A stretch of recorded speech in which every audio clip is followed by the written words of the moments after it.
Hello, good morning. My name is Christopher Riggs. I'm a representative here from the fire department. I'd like to thank you guys for coming out, taking your time to hear me out this morning. I'd like to present an idea that we as the fire department are looking into creating a collaboration for a community risk reduction effort. There is a risk that we've seen over the years within our department that we feel that with enough response, enough resources, we may be able to make change. Whether or not we'll be able to make a big impact, I don't know, but the reason why we need you is because us as a department, we can't do it on our own. So just hear my little spiel, make your own decisions. We're not, no obligation, but the risk that we're recognizing is the fact that, there's a unknown number of people out there who still refuse to wear their seatbelt. Okay, even though here in Louisiana it is the law, people know it's the law, and yet they still don't do it.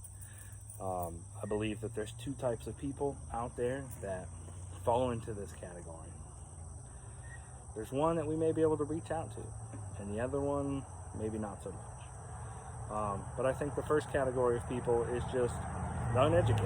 They don't know anything. Right? They don't know the consequences, and we just need somebody to convince them to make that personal change for themselves, because that's what it is. We can't force people as a fire department to wear their seatbelt. Even the police, even though it's against the law, they can't force people to wear their seatbelt. They just cite them and write a violation. So this has to be a voluntary effort. We have to convince people to make a personal change in order to make this happen. I'm hoping that with the right education, resources, tools, that we may be able to instill that change or that thought process in somebody to say, you know what, hey, yeah, let's wear my seatbelt. And then there's the people that, regardless of what you say, do, or tell them, they just don't want to hear it, whatever, and that's fine. It's not fine, but there's nothing we can do about it at the same time.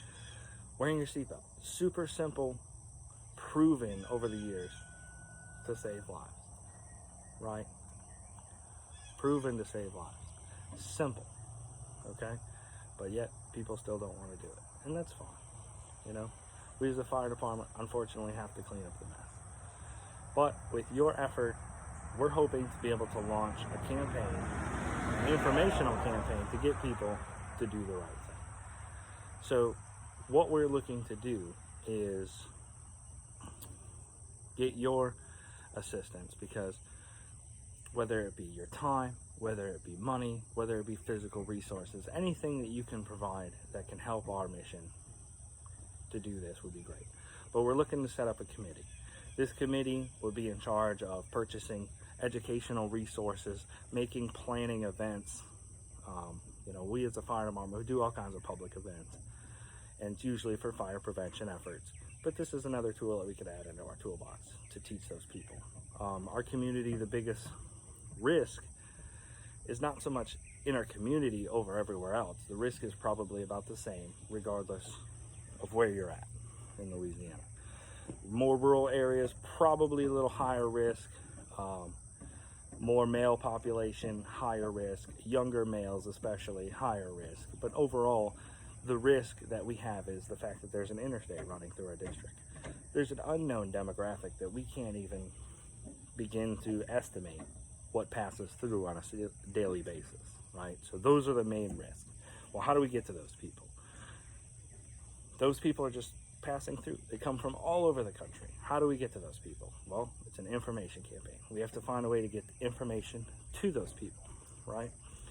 So the best way is going to be to do that is going to be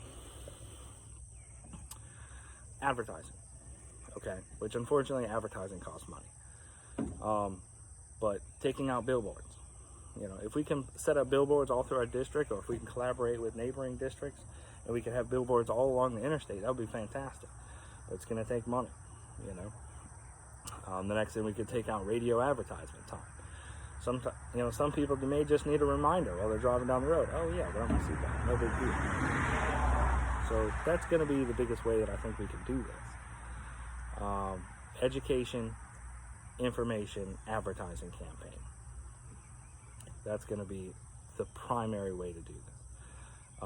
So again, if you can provide any type of resources, whether you want to volunteer your time to the committee, you want to be on a committee, that's fine, we can make it happen. If you want to volunteer money, if you want to do fundraising efforts, if you want to donate physical resources, you got a printing press, you got, a radio station, anything like that, anything would be appreciated. We're going to take any and all help that we can get.